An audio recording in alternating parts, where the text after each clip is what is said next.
Our episodes deal with serious and often distressing incidents. If you feel at any time you need support, please contact your local crisis centre. For suggested phone numbers for confidential support and for a more detailed list of content warnings, please see the show notes for this episode on your app or on our website.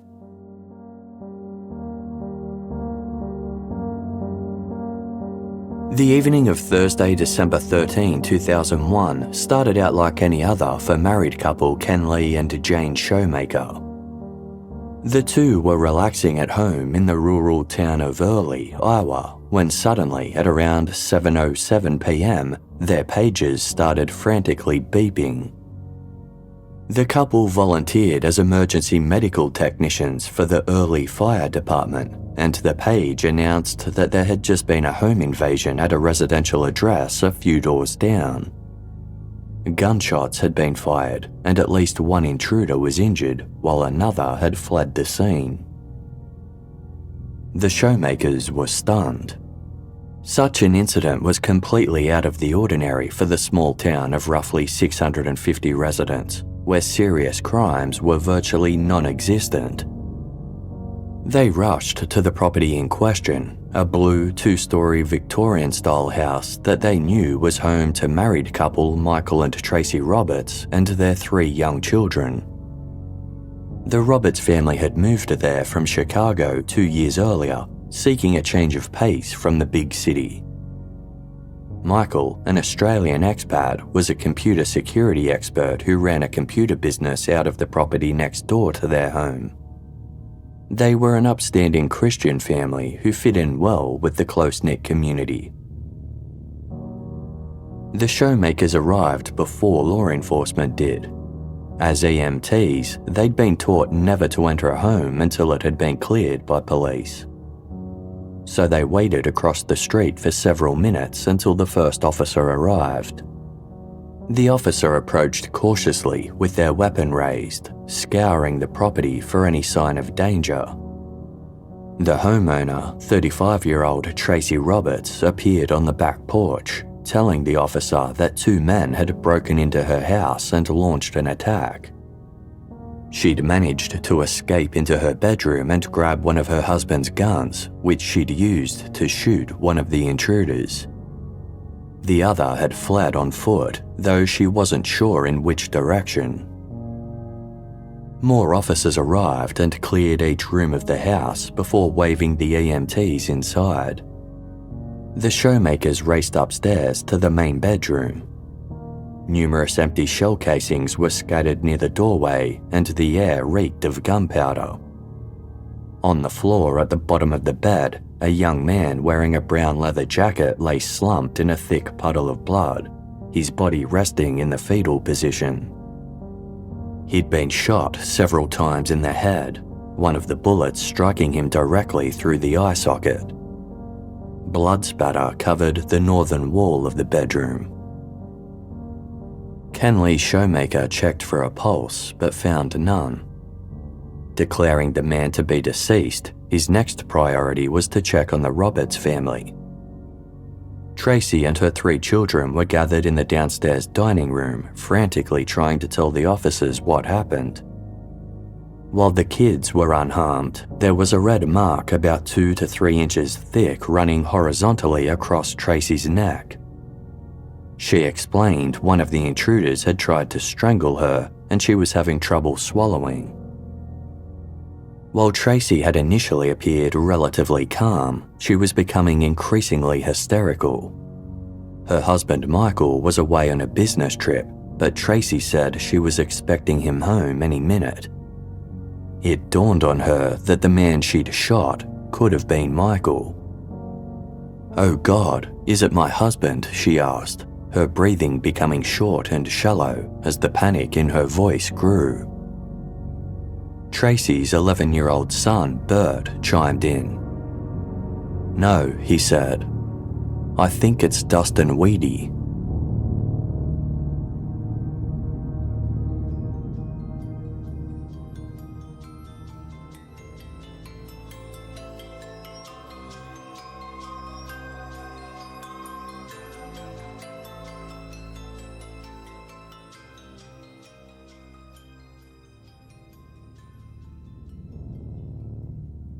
After being taken to the hospital for assessment, Tracey Roberts was given the all-clear to provide her full version of events to the police. Tracey explained that she'd been upstairs giving her 1-year-old daughter a bath when she heard 2 men talking at the bottom of the stairs. Initially, Tracey thought it was her husband Michael and his business partner, as she was expecting them home from their business trip that evening. She bundled her daughter up and carried her out to say hello. That's when she realized the man climbing the stairs wasn't her husband, but a complete stranger. Terrified, Tracey yelled out to her eldest child, 11-year-old Bert, "Someone's in the house." She bolted towards Bert's room, where he and Tracey's 3-year-old son were watching television. Tracey hurled the baby into the room when suddenly the man grabbed her from behind and yanked her into the hallway. Tracey yelled at Bert to shut his door and stay inside. She began fighting against the man with all her might, thrusting backwards so hard that she caused him to stumble into the wall. "You fucking bitch," he scowled, yelling out to the other man, "Get her." At that point, Tracey felt something tighten around her neck and she was yanked back by her ponytail. All she could think about was protecting her family. She managed to break free and race into her bedroom, where her husband kept a safe full of guns under the bed. Through the dark, she dove into the space between her bed and the dresser, got her hands on the safe, and pulled it out. She tried to enter the combination, but her glasses had been knocked off during the scuffle, and she couldn't see what she was doing. The safe wouldn't unlock. She tried again to no avail. Then, one of the men grabbed her by the neck from behind. Her hands still clutching the safe, she pushed in the numbers one more time. This time, it clicked open. Tracey grabbed onto the first gun that she touched, a 9mm Beretta, aimed it over her right shoulder, and pulled the trigger. Something snapped, but it didn't fire. Desperately trying to remember how the gun worked, Tracey clocked the hammer back and aimed it over her shoulder a second time. This time, a loud shot rang out, but the man continued to struggle against her. Tracey got to her knees, turned as far as she could to her right, and pulled the trigger several more times. This time, the attacker stopped moving. Tracey couldn't see much through the dark. Terrified, she sat still and listened. The man was still breathing heavily, but she couldn't tell where exactly he was. Then, towards the doorway, Tracey saw a silhouette dart away, followed by the sound of footsteps descending the stairs. Tracey grabbed a second gun, a 6-shot revolver, and tried to summon the courage to leave the bedroom. She saw something lying on her bedroom floor, but couldn't tell if it was the man or something else entirely, like a duffel bag. Eventually, she got the nerve to stand up. Both guns raised, she turned on the light. The man she'd shot was lying face down on the bedroom floor. Tracey carefully approached him, when suddenly he moved. "Stay there," she warned. It looked like he was trying to either get up or roll over. He moved again. Tracey pulled the trigger on the Beretta, but it was empty. She pulled the trigger on the revolver instead. Several bullets shot into the back of the man's head until the weapon clicked empty.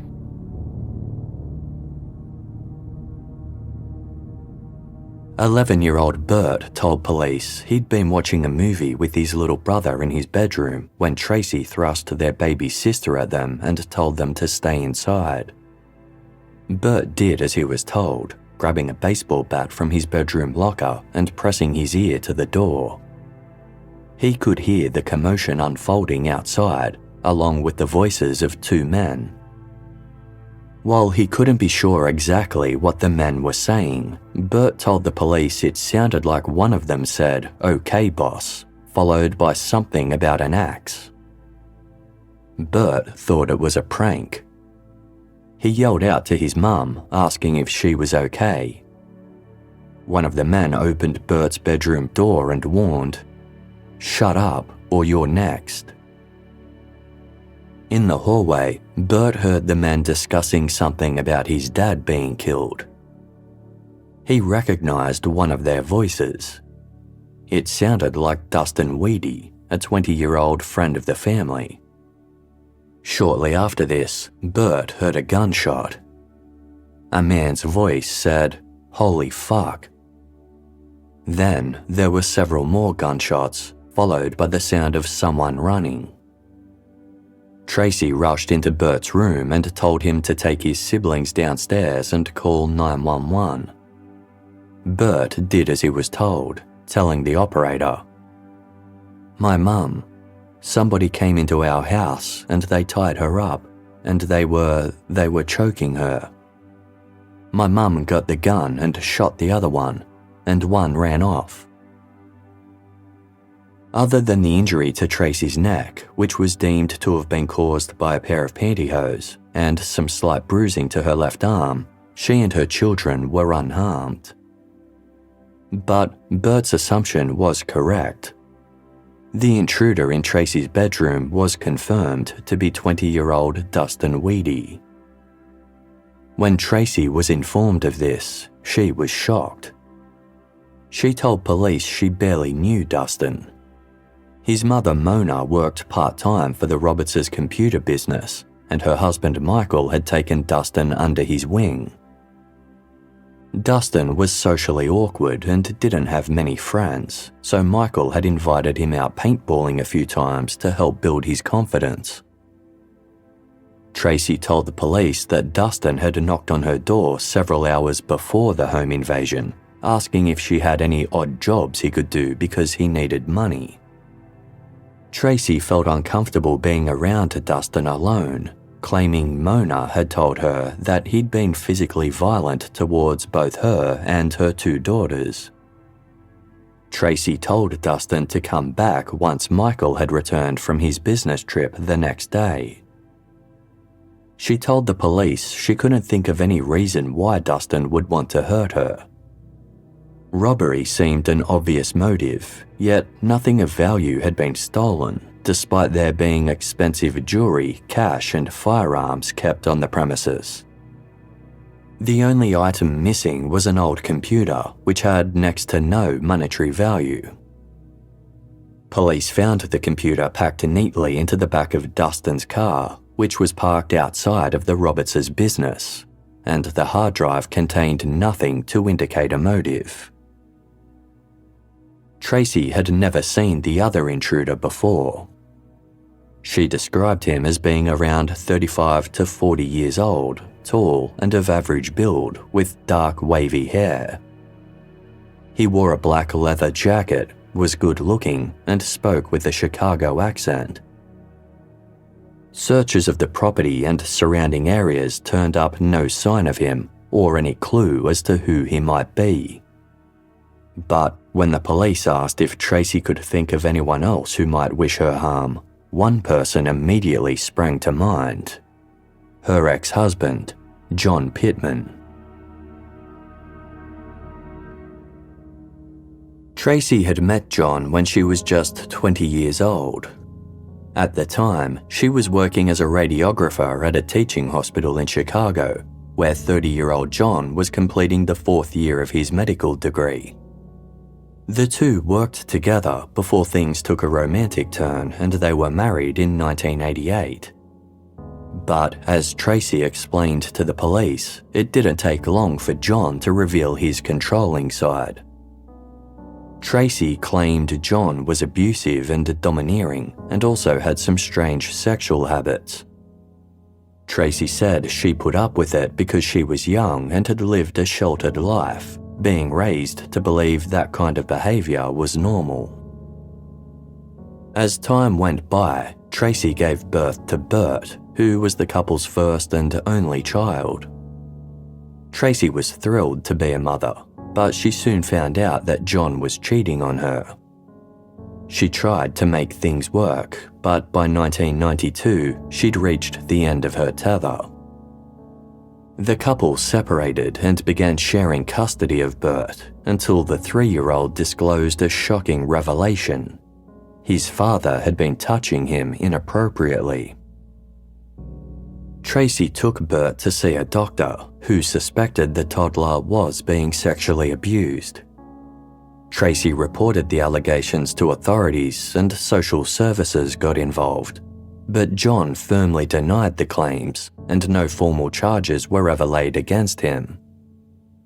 A bitter divorce and custody battle ensued, which lasted for many years, even after both Tracey and John remarried and had other children. At the time of the home invasion, the custody battle was still ongoing. John Pittman lived with his second wife over 1,000 miles away in the state of Virginia, but as far as Tracey was concerned, John had the motive to want her out of the picture and was capable of orchestrating an attack against her. When Tracey's husband, Michael Roberts, returned from his business trip to find his wife and kids being evaluated in the hospital, he agreed that John Pittman could be a potential suspect.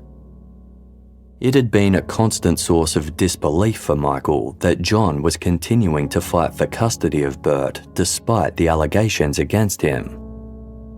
After one particularly heated day in court, John allegedly called Michael and warned that nothing would make him give up, saying, "I have very deep pockets." Yet, despite this, John Pittman wasn't the first person Michael thought of when it came to who might want to harm his wife. 4 years earlier, Tracey had confided something to Michael that he hadn't been able to shake. It was an incident that had occurred just after he and Tracey had gotten married.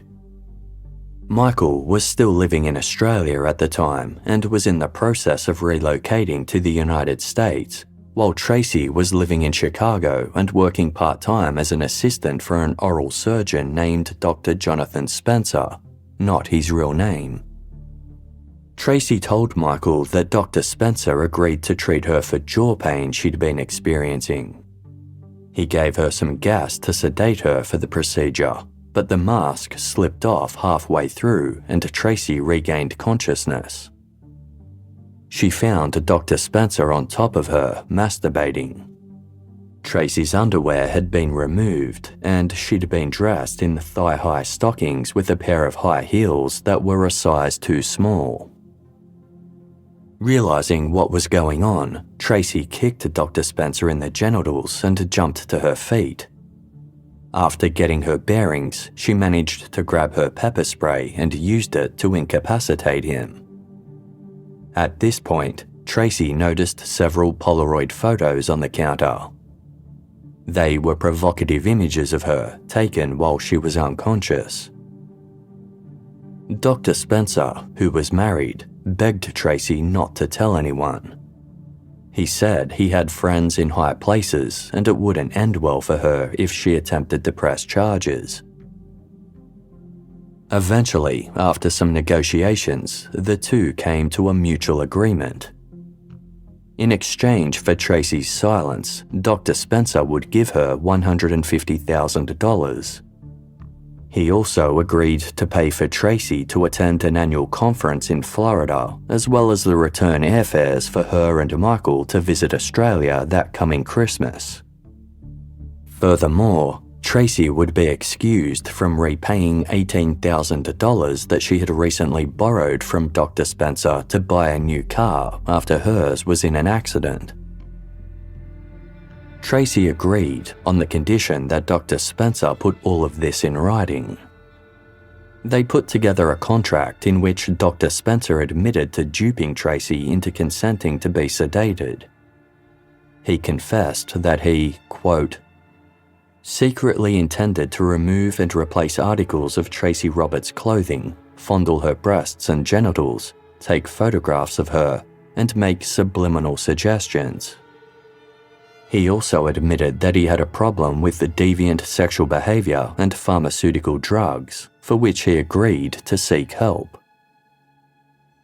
Tracey didn't tell Michael about the assault or the contractual agreement until Dr. Spencer failed to pay her as promised. She then filed a civil lawsuit against him for medical malpractice, but still he refused to uphold his end of the bargain. Dr. Spencer disputed the civil suit, and eventually he and Tracey settled outside of court.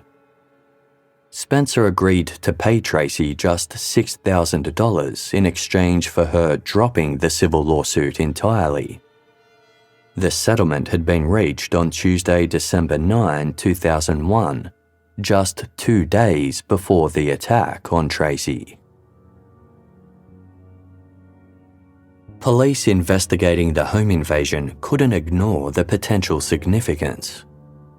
They looked into Dr. Jonathan Spencer's whereabouts at the time of the crime, but he had an airtight alibi.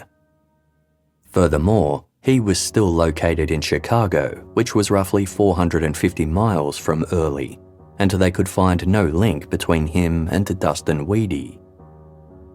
The same went for Tracey's ex-husband, John Pittman, who had been nowhere near Early on the night of the crime. John told the police he'd never met Dustin Wehde and had no connection to him whatsoever. But an item found in Dustin's vehicle suggested otherwise. On his front seat was a hot pink spiral-bound notebook that contained 6 pages of strangely worded and convoluted handwriting. It appeared to be Dustin's journal. The first undated post began with the words, "One day, about 20 years ago, a boy was born into a middle-class life." Directly underneath that was a series of numbered entries in which Dustin said that a mysterious fellow named John Pittman had offered him some work. Dustin wrote that he'd decided to start a journal so there was a record of this man, whom he henceforth referred to as JP. He went on to list several oddly worded facts about JP, including that he was a white male from Virginia who was aged in his 40s and that he worked as some kind of doctor. Dustin wrote that JP, quote, "had a thing for strippers and hookers," and that he tortures victims with household items from their homes. He claimed that JP had an obsessive hatred for both Tracey Roberts and his current wife, whom he wanted to divorce. Dustin wrote that while JP loved his son, he wanted him dead. He explained, "JP wants me to force his ex, TR, to kill her son Bert and then commit suicide." If that plan failed, Dustin was to, quote, "make it appear as though TR committed the murder of her son and then committed suicide." If the plan worked, Dustin wrote that JP would then hire him to kill JP's parents and frame his wife for the crime in order to collect an insurance payout. The notebook also implicated JP's lawyer, a man named Stephen Comey, in the murder-for-hire plot, saying that he would facilitate the payment on JP's behalf. Unsure exactly what to make of the notebook, the police quickly decided not to tell anyone outside of the investigation about it. They simply showed a sample of the handwriting to Dustin's parents, Mona and Brett Wehde, who immediately recognized it as their son's distinct penmanship. However, the Wehdes refused to believe that their son could have entered the Roberts' home with any ill intent. While Dustin had a history of mental illness and had always struggled to fit in, his mother Mona described him as a sweet boy with a huge heart. She felt he'd been misunderstood from a young age. Diagnoses for various conditions, including attention deficit hyperactivity disorder and oppositional defiant disorder, had led others to unfairly label him. Having been bullied throughout his childhood, Dustin had very few friends, and he was therefore thrilled when Tracey's husband, Michael Roberts, offered to take him under his wing. He looked forward to their paintballing trips immensely and was constantly asking Mona when he could go out with Michael again. It therefore made no sense to the Wehdes that Dustin would do anything to hurt Michael's family. If anything, they wondered whether Dustin had been in the house because he was actually trying to protect Tracey and her children. Perhaps he'd witnessed something sinister going down and tried to come to the rescue. Yet, a search of Dustin's room turned up another notebook. Inside it, Dustin had scrawled 2 words that appeared to read, "I Killer Pittman." Given that Bert's last name was Pittman, they wondered whether this was further evidence of Dustin's intention to kill Bert or Tracey. They searched the Wehdes' home and ran forensic checks on Dustin's computer, but uncovered nothing to indicate a link between Dustin, John Pittman, or John's lawyer, Stephen Comey. There were no suspicious online searches, nor was there any evidence that Dustin had been corresponding with anyone, let alone planning the home invasion or any other crime. Police also checked the Wehde family's phone records from Thursday, December 13, 2001. At 4:34 p.m, a call had come through that hadn't been answered. Police traced it to a local man, 28-year-old Jeremy Collins. Jeremy was an army vet who'd been discharged from service after suffering a traumatic brain injury and being diagnosed with post-traumatic stress disorder. More recently, he worked as a delivery driver for a frozen food company. Jeremy Collins vaguely fit the suspect description of the second intruder, in that he was of similar age, height, and had dark hair. When confronted, Jeremy said he knew who Dustin Wehde was, but he denied that the two had ever spoken or spent any time together. Police canvassed neighbours and local businesses, but nobody had witnessed anything suspicious on the evening of December 13. As days passed with no arrests or breakthroughs in the case, Tracey Roberts gave an interview to a local reporter from the Storm Lake Times, speaking at length about the attack. She rejected the possibility that Dustin Wehde could have entered her home with goodwill, saying, "It was Dustin who was pulling on me. That kid was not coming in my house to save me." Struggling to understand it all, Tracey told the reporter, "A lot of things don't make sense. Why were they there? They never asked for money or jewelry. Why me and why my family?" Despite the trauma of her ordeal, Tracey stated, "I want the Wehdes to know that we care about them, that our heart goes out to them." That empathy was shared by the local community, with hundreds of residents gathering at the early United Methodist Church for Dustin's funeral. The Reverend told those in attendance, "There can be a moment of shock, disbelief, and even anger when we learn of the violent death of a loved one. Dustin enjoyed his short life. This is such a tender, delicate hour, probably for the Robertses too.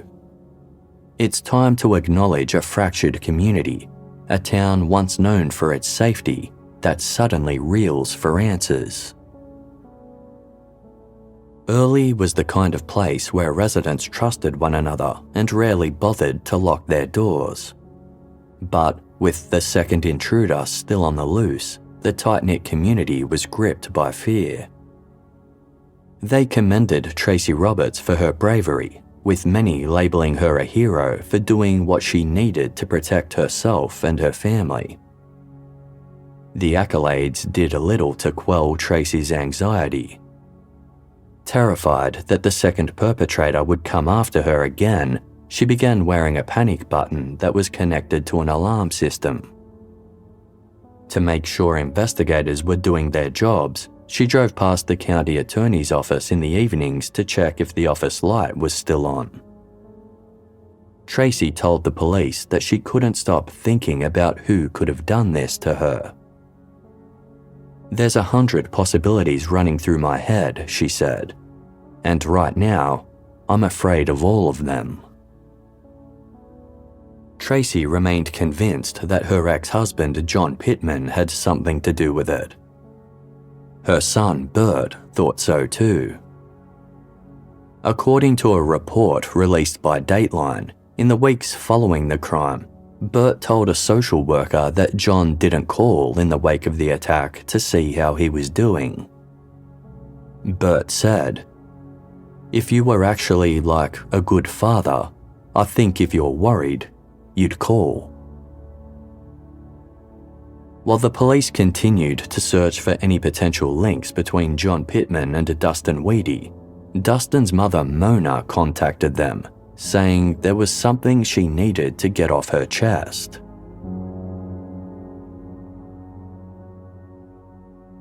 Mona Wehde was tortured by her son's untimely death and was willing to consider all possible explanations as to how he came to be in the Roberts home on the night he was killed. She therefore admitted to the police that she was having an affair with the Jeremy Collins, the 28-year-old who had called her home phone hours before Dustin was killed. However, Mona was perplexed by Jeremy's incoming call. She'd been out Christmas shopping on Thursday, December 13, 2001, which Jeremy had been aware of. Why would he call her house at a time he knew she wouldn't be available? Just hours after Dustin was killed, Jeremy had called Mona to end their relationship. He'd also quit his job as a delivery driver days before the attack. Although Mona didn't think it was plausible, she told the police she was concerned Jeremy could have been the second intruder. Maybe he'd gotten involved with the Dustin somehow. Investigators agreed that the timings seemed suspicious. They spoke to Jeremy's wife, who said she'd been angry at Jeremy on the night of December 13 because he'd failed to show up for dinner. She called him several times and discovered he was drinking at a bar in downtown Ida Grove, a 30-minute drive southwest of Early. Jeremy invited his wife to meet him there, but she was so angry that she took their children to spend the night at her mother's house instead. On the drive there, she passed by the bar at around 7 p.m. and saw his vehicle parked out the front. Phone records confirmed her story, giving Jeremy a solid alibi. Furthermore, police found nothing tying Jeremy Collins to John Pittman, nor was there any evidence that he was connected to Dustin Wehde beyond having an affair with his mother. As the days passed by with no developments in the case, Tracey's husband, Michael Roberts, plastered flyers around town. He was offering a $10,000 reward for anyone with information that led to the arrest and conviction of the second intruder, who he said had tried to, quote, murder my wife and best friend, Tracey, by strangulation. Michael told local reporters that he thought the second intruder was the one behind the attack, while Dustin Wehde was just acting under their influence. With the custody battle over Bert continuing, Michael was now convinced that Tracey's ex, John Pittman, had something to do with the crime. Others in Early weren't so sure. While Michael claimed to be out of town on a business trip on the night of Thursday, December 13, one Early resident came forward to suggest otherwise.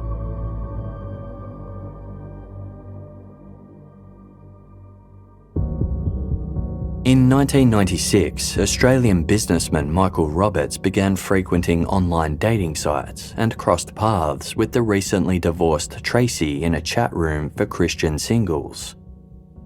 Online dating was a new concept at the time, and limited technology meant users couldn't instantly share photos and chat via video like they can today, but the two quickly hit it off. Tracey reassured Michael that she used to be a model and he would not be disappointed by her looks. They had been speaking regularly when Tracey suddenly announced that she was flying to Australia to visit Michael. 18 days after her arrival, they were married. Michael moved to Chicago to live with his new bride. The pair soon relocated to Early to raise their family and start Michael's computer business. On the outside, they presented as the perfect couple, living a successful and happy life. Behind closed doors, it was a different story. In December 2000, a year before the fatal home invasion, Tracey believed that her husband's business was doing well. She was therefore shocked to receive a call from the bank asking for her signature on a $75,000 business loan that Michael had applied for against their house.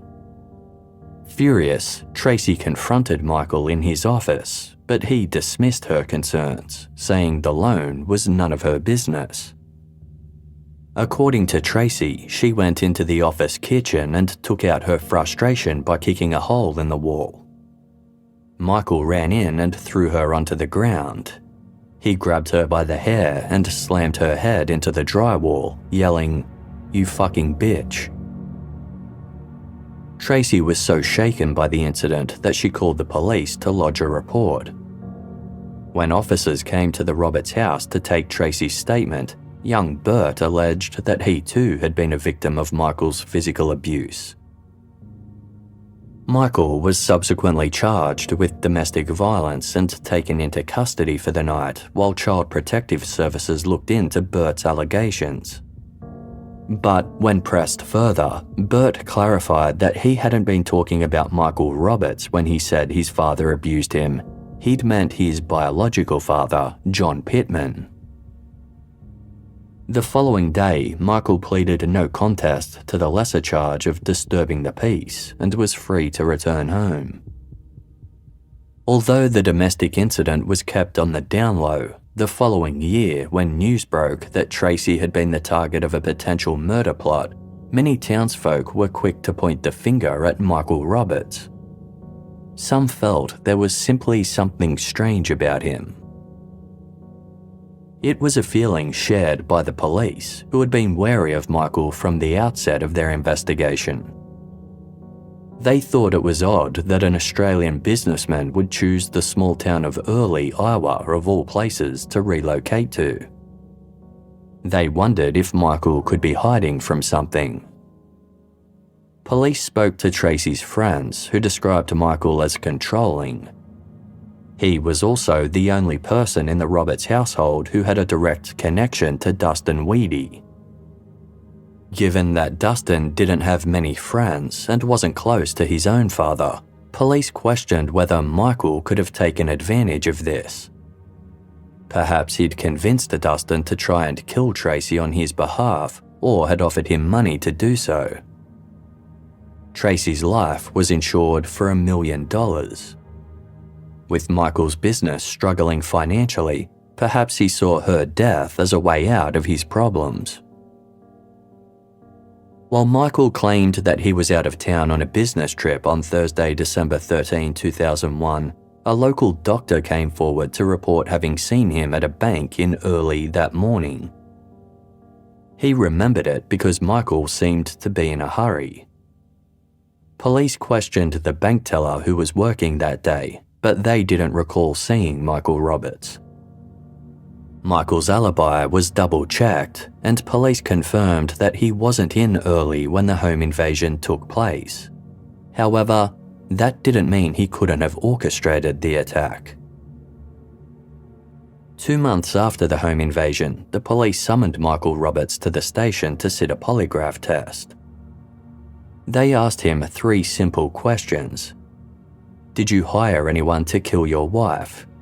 Did you help or plan with anyone to break into your home on December 13, 2001?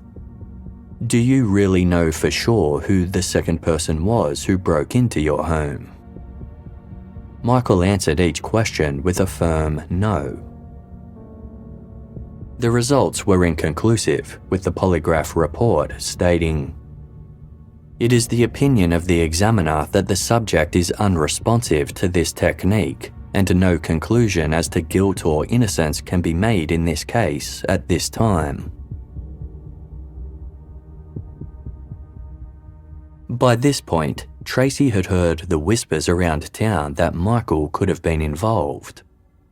A friend told her that Michael had undergone a polygraph and failed, yet Michael hadn't told Tracey a single thing about it.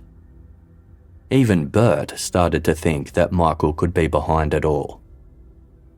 He later told Dateline that he was troubled by the way Michael reacted upon arriving at the hospital on the night Dustin was killed. To Bert, it seemed like Michael was surprised to find that his wife and children were still alive. Regardless of these suspicions, Tracey stood by Michael, and police uncovered no evidence linking him or anyone else to the botched home invasion. Within 2 months, the case went cold. As the crime was committed just 2 months after the September 11 terrorist attacks, police resources were stretched thin. With Tracey's actions deemed justifiable self-defense and one of the perpetrators already dead, figuring out the identity of the second perpetrator and who orchestrated the crime wasn't a priority. The detectives working Tracey's case were reassigned to the more pressing Joint Terrorism Task Force instead. For Dustin Wehde's mother, Mona, this wasn't good enough. Not only was she left reeling from the loss of her eldest child, but she and her husband, Brad, had since divorced. It pained Mona that everyone unequivocally accepted Tracey's version of events and was curious to know who masterminded the attack, while not seeming to care about what happened to her son. Mona had some serious questions about what transpired on December 13, 2001, starting with Tracey's claim that she didn't feel comfortable being left alone with Dustin. Tracey had told police that on the afternoon of the home invasion, Dustin stopped by asking for work, and she told him to come back when Michael was home later in the week. According to Mona, this wasn't the case at all. Just a few days before the shooting, one of Mona's daughters had been babysitting the Roberts kids when Tracey mentioned she had some work for Dustin if he was interested.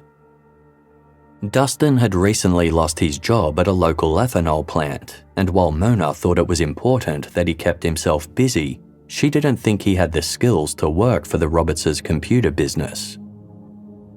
During a phone call with Tracey a couple of days before the shooting, Mona voiced her reservations. Tracey assured Mona she just needed him to make some photocopies and perform other basic tasks, and they could give it a go on a trial basis. She told Mona to send Dustin over to their place in the next couple of days. For Mona, this explained why Dustin had visited the Roberts home on December 13. After all, his car had been parked outside the office next door to their house, in full view of the neighbours. If he'd been intending to pull off an attack, she wondered why he would leave his car where anyone could see it. And why would he park at the office instead of right outside the house to facilitate a quick getaway? Police had also found no signs of forced entry, which suggested to Mona that Dustin had been invited inside. Mona also thought it was incredibly strange that the one item Dustin allegedly stole from the Roberts was an old computer. It was an obsolete model Packard Bell, which Mona described as a piece of junk.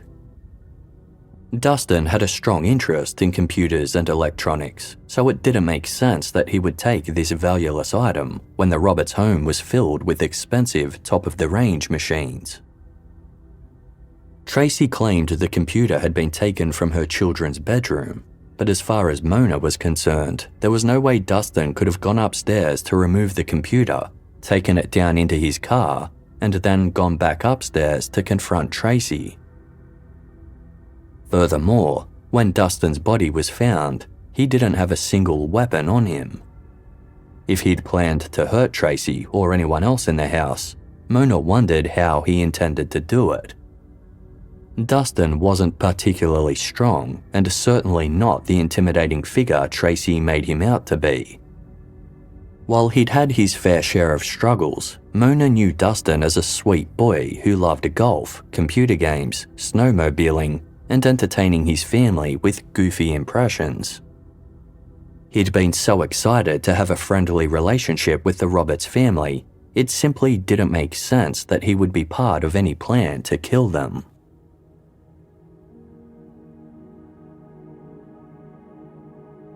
Mona wasn't the only one reeling in the wake of Dustin's death. 7 months after the incident, Tracey Roberts told the Des Moines Register that she was constantly on edge. She refused to let anyone into their home and cringed whenever she heard a car drive by slowly. Simple pleasures like going to the movies became a thing of the past, with Tracey explaining, "I can't bear to see anybody getting attacked. You don't realize how much violence there is, even on TV, until you have been in the situation." She told another source she could no longer bring herself to wear pantyhose, nor could she stand the smell of leather as it reminded her of the jacket Dustin Wehde was wearing during the attack.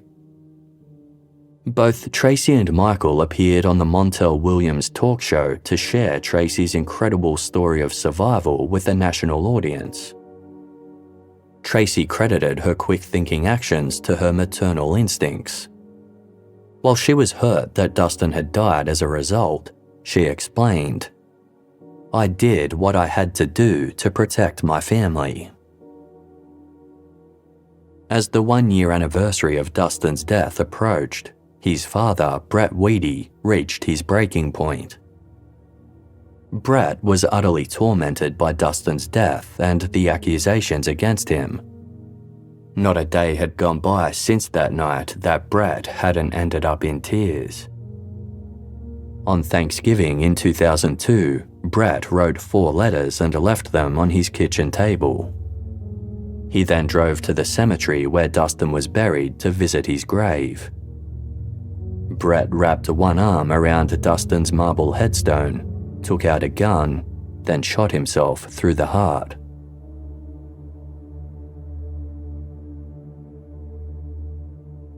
Brett's suicide left Mona even more desperate for answers. She hired an attorney who began looking over the case for themselves. They quickly noticed that the version of events Tracey Roberts gave to various media outlets in the days after the crime varied significantly to what she told the police in the immediate aftermath. Further inconsistencies arose when she spoke to detectives a week later.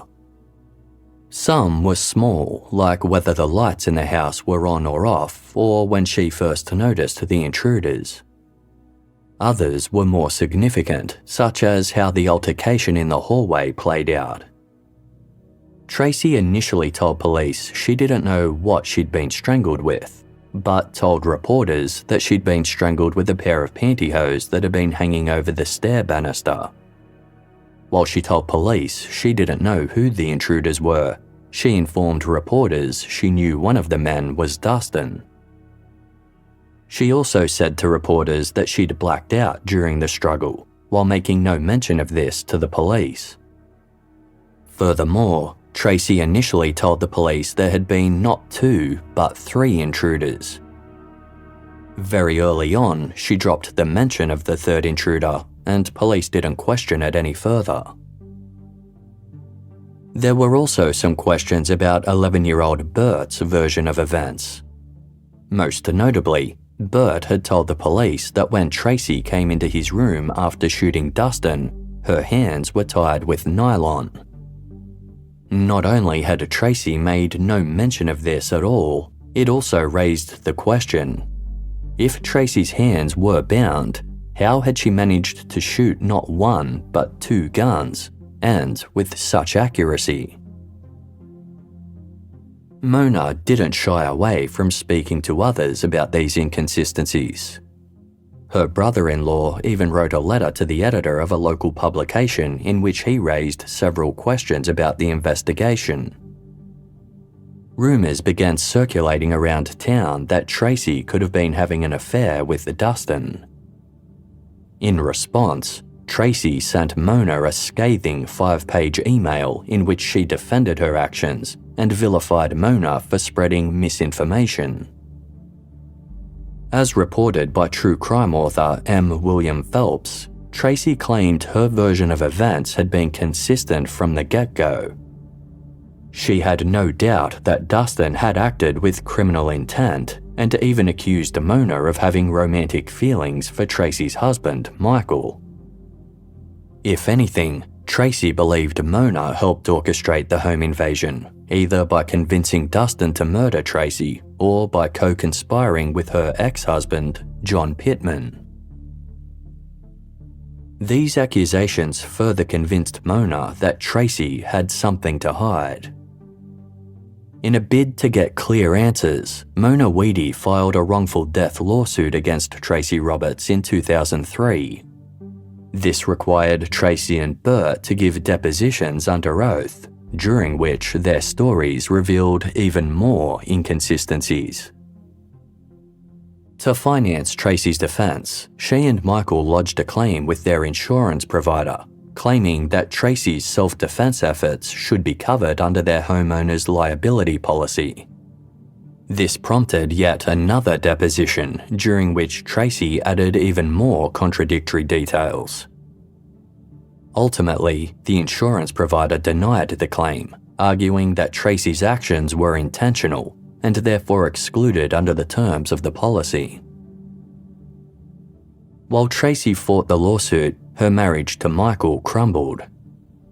In April 2004, Tracey filed a police report against Michael, claiming he was mentally ill. She said he'd become paranoid and was convinced that Tracey was out to get him. Nervous about what he was capable of, she turned in one of his guns and told police where they could find several other firearms on their property. 2 weeks later, Michael filed for divorce, while Tracey filed for a protective order against him. She was ultimately granted primary custody of the children, and they moved interstate to Nebraska to start afresh. Meanwhile, the home invasion that resulted in Dustin Wehde's death sat untouched in the cold case files at Iowa's Division of Criminal Investigation, more or less forgotten about. Until 2008, when Special Agent Trent Villita came along. Agent Villita was relatively new to the DCI when he first started looking through the bungled home invasion case file. When he saw the crime scene photos, he was stunned. Tracey Roberts had fired 11 shots in total from 2 different guns, and 9 of the bullets struck Dustin Wehde directly. Tracey claimed the shots from the first gun were fired over her shoulder while she tried to fight Dustin off. She claimed it had been dark at the time and her glasses were knocked off during the struggle. If this was the case, Agent Villita wondered how Tracey had managed to strike Dustin with such accuracy.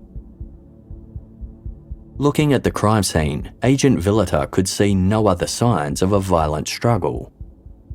Tracey claimed she'd reached the gun safe while fighting Dustin off, yet nothing seemed to be out of place. Villita found it hard to believe that Tracey could have made it to the gun safe at all under such circumstances, let alone opened it and retrieved not 1, but 2 guns. Furthermore, firing a gun so close to her ear would have shattered her eardrum, or at the very least caused damage to her hearing. But Tracey reported no such thing. To Agent Villita, it didn't look as though Dustin had been shot in self-defense. It looked like he'd been straight up murdered.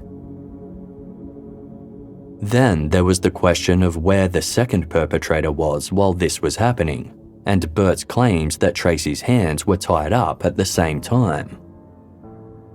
The more Agent Villita learned about the case, the more convinced he became that Tracey hadn't been telling the truth about what happened that night.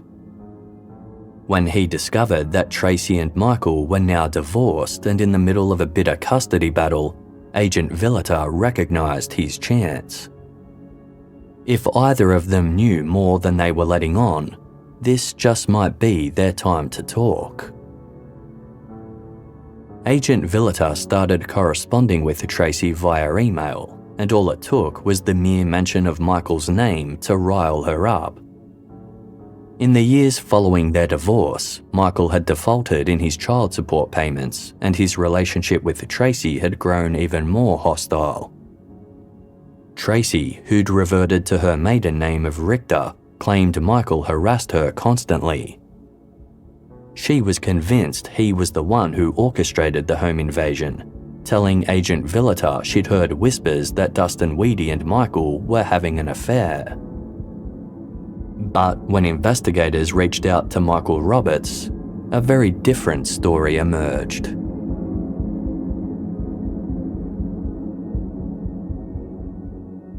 According to Michael Roberts, he'd only been married to Tracey for a couple of months when the cracks began to show.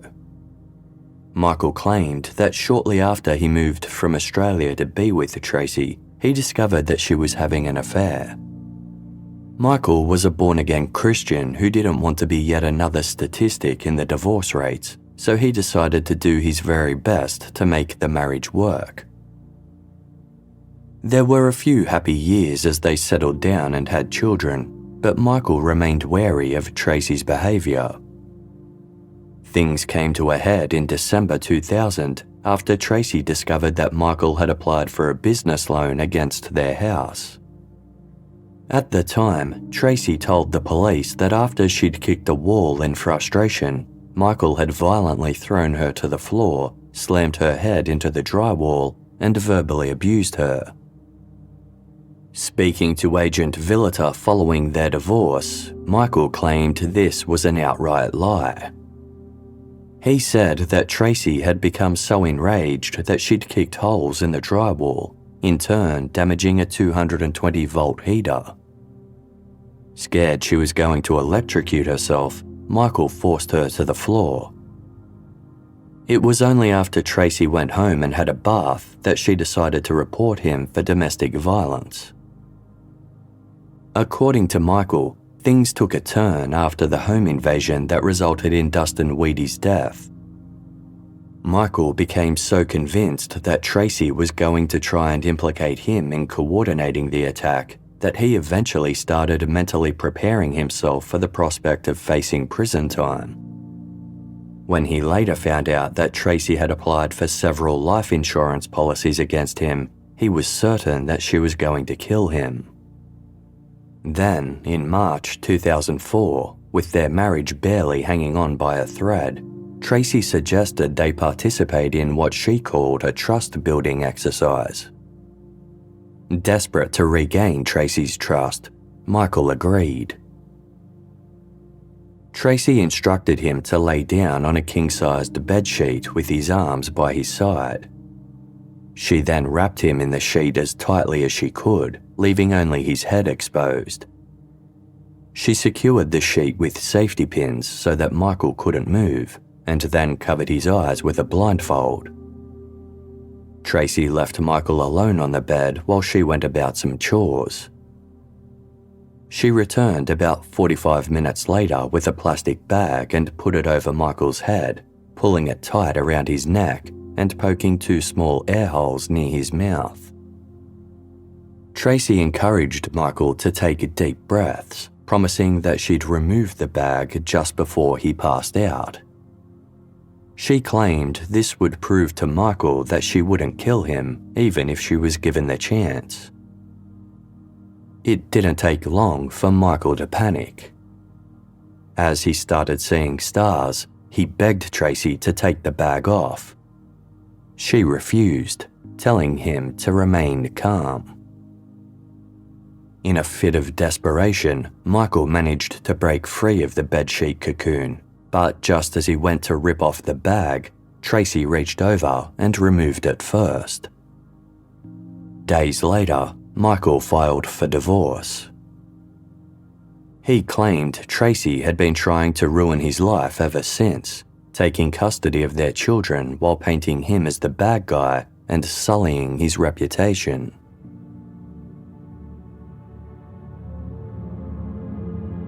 With this information coming to light, Agent Villata also reached out to Dr. Jonathan Spencer, the oral surgeon whom Tracey accused of drugging and sexually assaulting her in 1997. According to Dr. Spencer, Tracey's allegations against him couldn't be further from the truth. He claimed the two had already had consensual sex a couple of times when Tracey showed up at his office one evening and asked him to go into one of the private rooms with her. She said she wanted to live out a fantasy of hers, which involved the two of them having sex while high on nitrous oxide, otherwise known as laughing gas.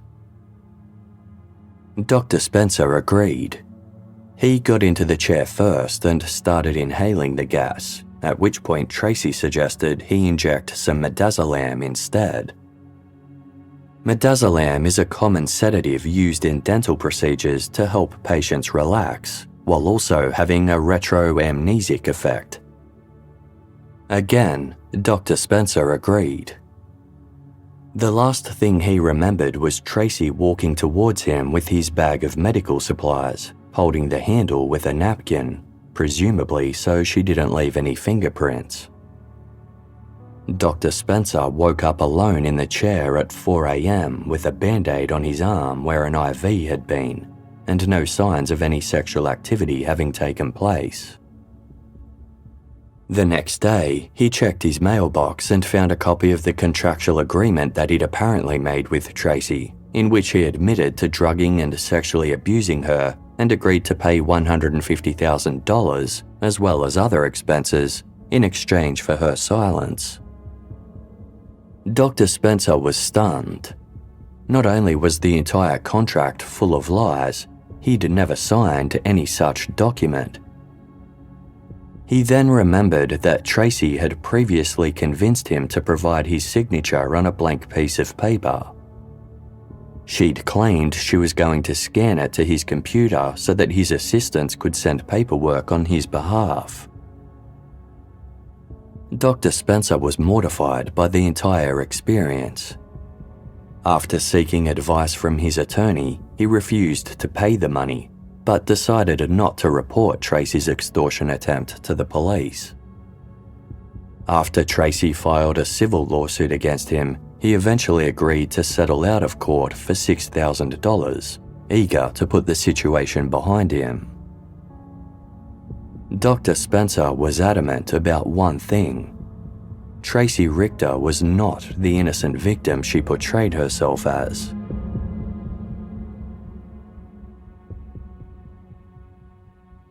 From the outset of the investigation, Tracey's ex-husband John Pittman had been named as a person of interest.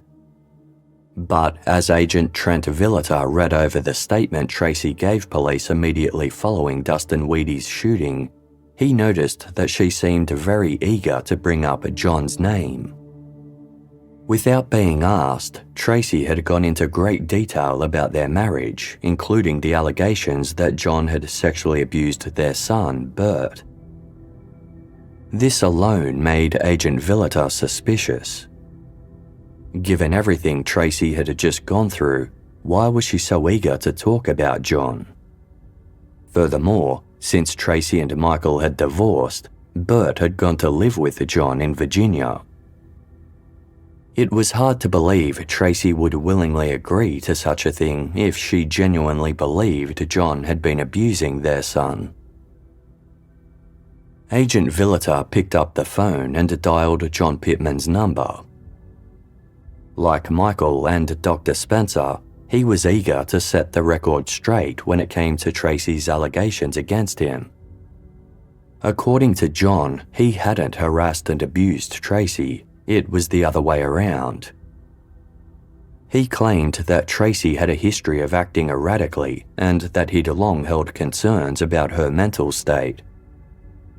John claimed Tracey had cheated on him throughout their entire marriage, having one affair after another, while accusing John of being unfaithful. As well as lying constantly, she burnt through their money frivolously and without explanation. She once used John's credit card to buy expensive gifts for one of her secret boyfriends. When John confronted her about it, she claimed his credit card had been stolen. Every job she had ended in drama or controversy, with Tracey always claiming to be the victim. John recounted one story in which Tracey had accosted him one night in a fit of rage after he left a pair of dirty shoes in their house. She threatened to kill him and ordered that he leave the house. Scared of what she might do, John was walking out the door when he heard a gunshot. He went into the lounge room and found Tracey sitting calmly on the couch with a bullet hole in the ceiling. She told him, "I tried to kill myself, but I'm fine now." Worried about Tracey's mental health, John called 911. When paramedics arrived, Tracey begged them not to take her away. A social worker came out to do an evaluation, and John agreed she could stay. After that, things calmed down for a while, but Tracey soon went back to her old ways.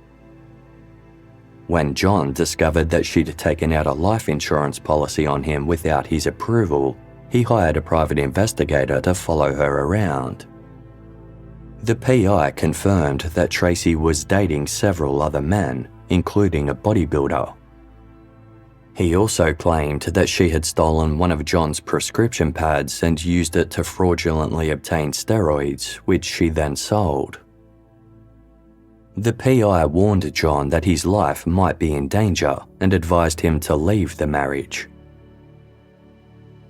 John initiated divorce proceedings, and that's when things got really ugly. As he and Tracey tried to reach a custody agreement, John noticed that Bert would often show up for visitations covered in bruises. One day, Bert arrived with a welt on his face and said Tracey had hit him. Concerned that Tracey was physically abusing and neglecting their son, John raised the alarm. It was only then that Tracey turned around and started accusing him of sexually abusing Bert. She took him to a doctor who supported her claims. Bert was questioned by social services and examined by an independent doctor who found no evidence whatsoever to support Tracey's accusations. John filed legal action against Tracey on the grounds that she was trying to interfere with his visitation rights. No charges were ever filed against John Pittman, and he was granted joint custody of Bert. When Tracey remarried and Bert went to live with her and Michael Roberts in Iowa, John began fighting for sole custody. At the time Dustin Wehde was killed, a custody hearing was looming, and Tracey stood to lose not only primary custody of Bert, but also $1,000 per month in child support payments from John.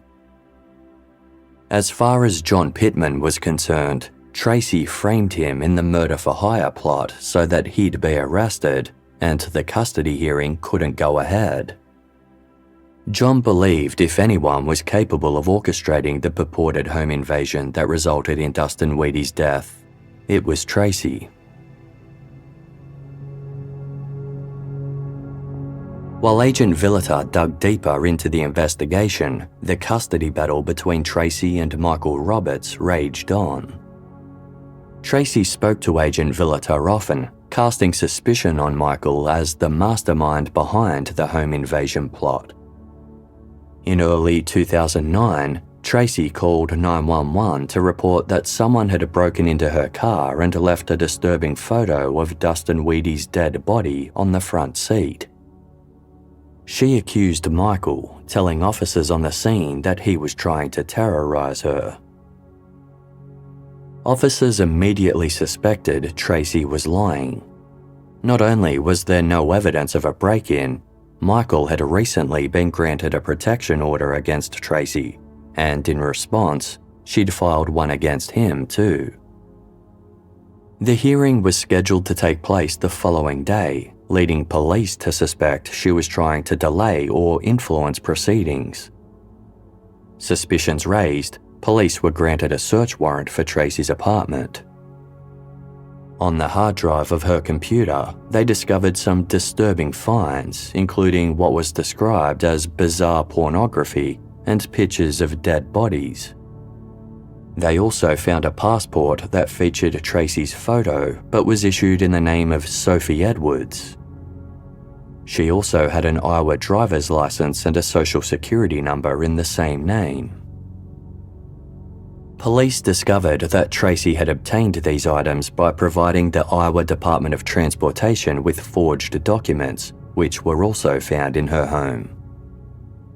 Tracey claimed she'd changed her name to avoid ongoing harassment from Michael Roberts, but law enforcement suspected otherwise. Believing she was trying to flee the country to escape the heat of the Dustin Wehde investigation, they charged her with perjury and criminal impersonation, which was a felony offense. In late 2010, Special Agent Trent Villita took everything he'd uncovered to the newly appointed county prosecutor, Ben Smith. After reviewing all the files, Ben agreed that the case had been poorly investigated the first time around, and that Tracey was lying about what transpired in her house the night Dustin was killed.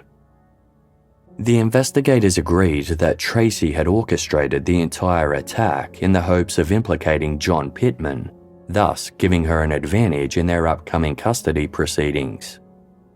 She'd somehow convinced Burt to lie on her behalf. With that plan and her second marriage failing, she turned suspicion onto Michael Roberts instead. But as convinced as the investigators were, they lacked the evidence to prove it. If they were going to press charges against Tracey, they'd need something more concrete. Back in December 2001, the police had spoken to Tracey's friend Mary Higgins, who had defended Tracey. Knowing that loyalties change over time, in 2011, the new investigation team summoned Mary in for another interview. This time, Mary admitted she had many lingering questions of her own about the supposed home invasion. Tracey had told Mary that the second intruder had been wearing a ski mask. If this was the case, Mary wondered how Tracey had provided a description of his face. Mary had also been taken aback by the nonchalant, emotionless way that Tracey spoke about the shooting, as though she was reading items off a grocery list. Mary accused Tracey of being a terrible mother who was physically abusive towards Burt. She detailed one occasion when she and Tracey were discussing the home invasion and Burt entered the room. Mary claimed that Burt became extremely agitated and started banging his head on the table, saying, "Why did you go back up there? You didn't have to shoot him." Mary said that in the wake of the home invasion, Tracey had told her that police suspected her ex-husband John Pittman hired Dustin to murder her. Mary explained to the investigators, "Tracey told me all the stuff in the notebook showed that Dr. Pittman was behind it." At this, Agent Trent Villita and Prosecutor Ben Smith exchanged a look. For all these years, the pink notebook found in Dustin Wehde's car had been concealed from anyone outside of law enforcement, including Tracey. The only way she could have known about the notebook was if she herself had something to do with it. By this point, Agent Villita had amassed a number of emails between himself and Tracey Richter. Looking over them, he noted that Tracey had described her ex-husband John Pittman as enjoying playing mind games. She wrote that he'd wanted to be a psychiatrist, but his parents wouldn't allow it. Agent Villita realized this sounded familiar. He looked over the pink notebook and noticed that when describing John, Dustin had not only written that he liked to play mind games, but also that he, quote, wanted to be a shrink, family disapproved. Investigators were convinced that Tracey had dictated the contents of the notebook to Dustin. They just weren't sure how or when. There was no evidence of the pair ever speaking or spending time alone together. Yet, if Mona was correct in claiming that Tracey had offered Dustin some work for their business, then this provided a window where Tracey could have manipulated Dustin into writing in the notebook, possibly using money or sex. The police who first investigated the crime had found a notebook in Dustin's house which they believed contained the words, "I killer Pittman." At the time, this had been deemed further evidence that Dustin had been part of a plot to kill Tracey and Bert. Prosecutor Ben Smith was flipping through Dustin Wehde's high school yearbook when he noticed a picture of a foreign exchange student named Ilka Dittmar. Something about her name looked familiar. Ben compared her name to Dustin's distinct handwriting and thought the supposed "I killer Pittman" text could have just as easily read Ilka Dittmar. He spoke to Mona Wehde, who confirmed that Dustin had a crush on Ilka and had once delivered flowers to her home. An independent medical examiner was tasked with reviewing the photos of Tracey's neck injuries. He determined that the marks on Tracey's neck weren't consistent with ligature marks, but friction burns. In some accounts, Tracey claimed she'd passed out from the strangulation attempt, yet the friction burns were positioned in such a way that they wouldn't have caused a loss of consciousness. As far as the medical examiner was concerned, it was entirely possible that Tracey had staged being choked. Ballistic experts and a blood spatter analyst returned to the scene of the crime to conduct a reconstruction. They determined that the first shots could have been fired from the space between Tracey's bed and the wall, but they weren't shot over her shoulder as she claimed. They'd been fired while Tracey was either crouched down or kneeling, and it was possible that she'd been wearing earplugs at the time. Tracey had always claimed that she'd shot Dustin in the head with the second gun because he started moving and she thought he was trying to stand up. The blood spatter analysis determined that these shots had actually been fired into coagulated blood while Dustin's head was on the floor. This meant Dustin was already dead when Tracey stood above him and shot him in the head. Not only did this prove that Tracey lied about what happened, it also proved that Dustin was no longer a threat when she shot him again, thus debunking her claims of self-defense. The cold case team had spent 3 years diligently sifting through the cracks in Tracey Richter's story before they finally felt they had enough evidence to make their move. In late July 2011, Tracey was summoned to a Starbucks coffee shop under false pretenses, where members of law enforcement from both Iowa and Nebraska placed the now 45-year-old under arrest for the first-degree murder of Dustin Wehde. Tracey firmly denied the allegations, and the case went to trial in late October 2011. Tracey's defense team discounted the importance of the pink notebook recovered from Dustin's car, saying it didn't provide any information about what transpired inside the Roberts home on the night that Dustin was killed. They argued that Tracey was a heroic mother who'd acted purely in self-defense during a terrifying home invasion. The failure to catch the second perpetrator and get to the bottom of the plot was blamed on incompetent police work in the early days of the investigation.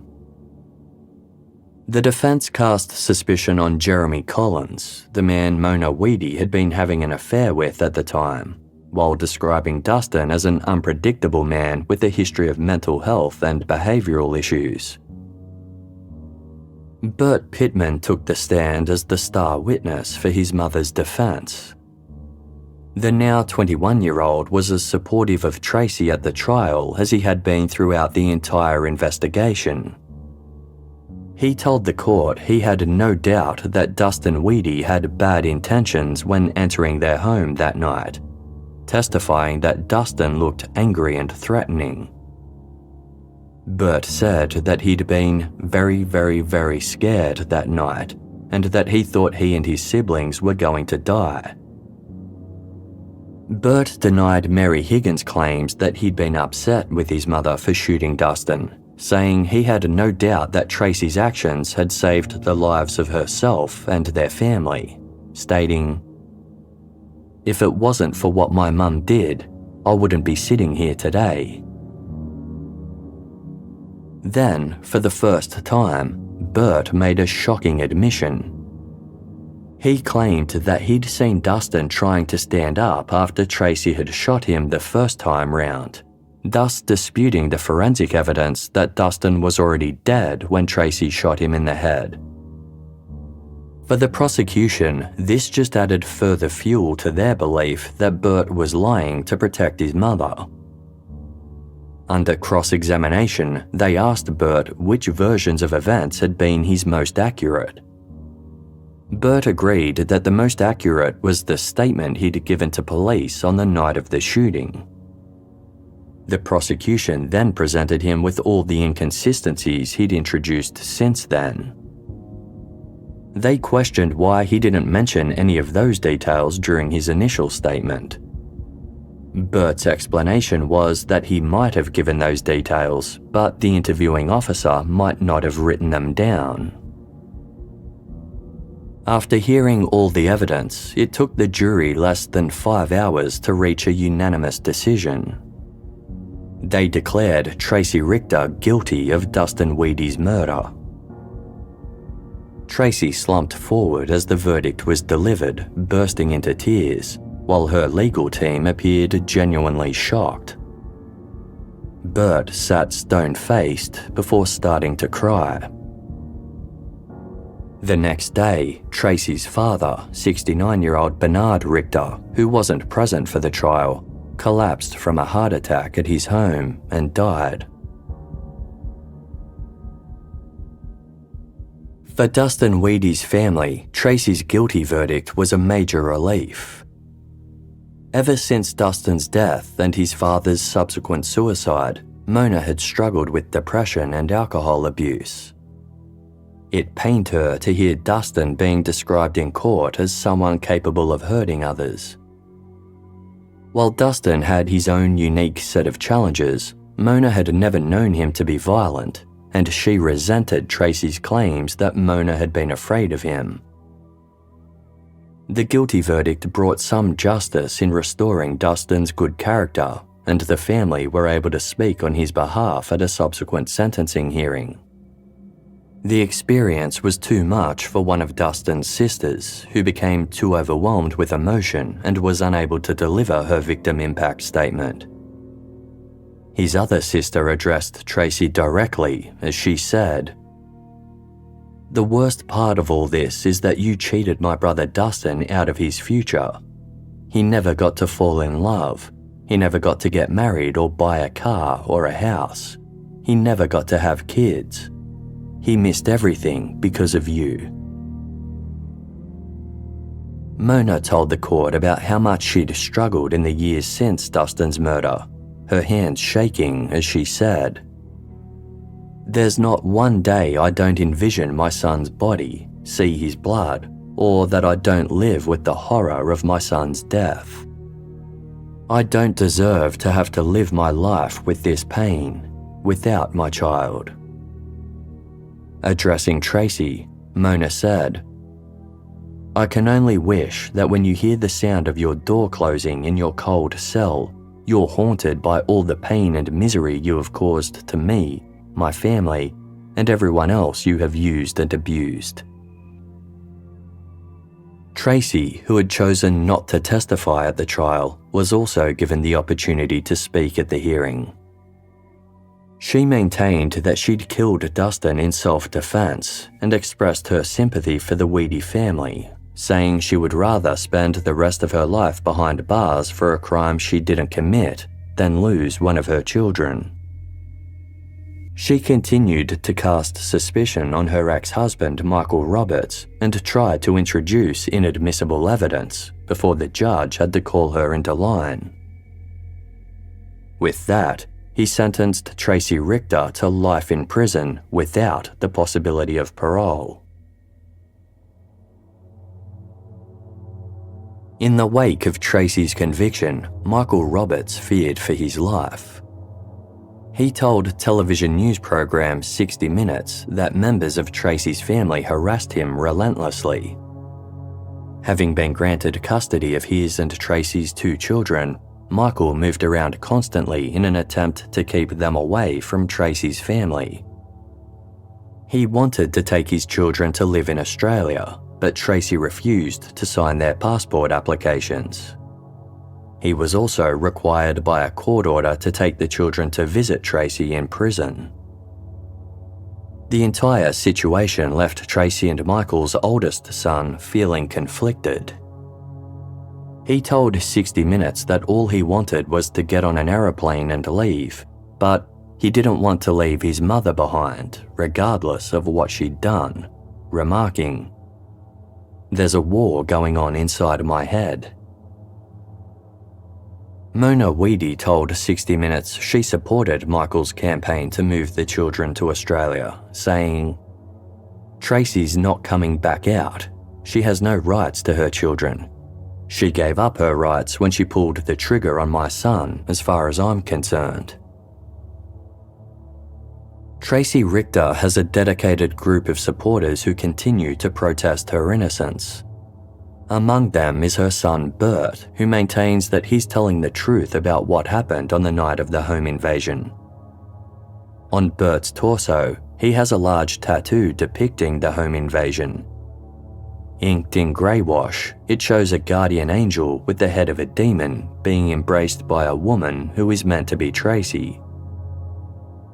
Bert showed the tattoo to Dateline producers, saying, "I know for a fact that if my mum didn't do what she did, I would be dead." Until 2021, Bert ran a Facebook page called Free Tracey Richter, in which he petitioned for Tracey's release from prison. The Facebook group has been temporarily paused, with Bert explaining that a new website is in the works. Whether that website will ever be launched is unknown.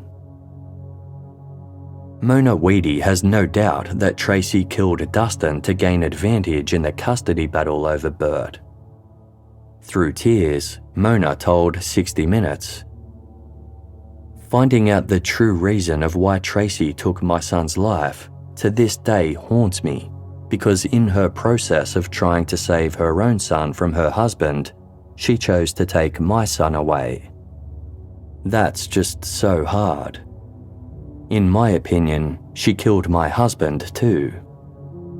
He didn't just go out to our son's gravesite and put a bullet in his heart because he had no pain.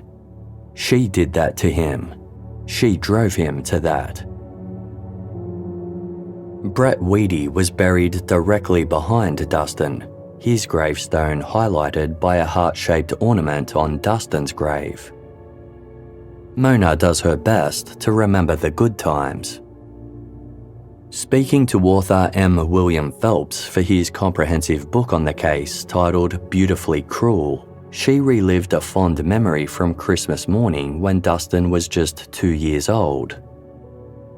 Mona and Brett had bought Dustin the most complicated Transformer toy they could find, But when they opened it up, they realised just how difficult it would be to put together. Brett started reading the instructions to figure it out when they looked over to find Dustin sitting quietly in the corner of the room. The toddler had somehow managed to assemble the entire transformer on his own. To Mona, this was just one moment that highlighted how intelligent Dustin was. She told Phelps, "People called my son slow and a special needs child, but he was not. He was just special."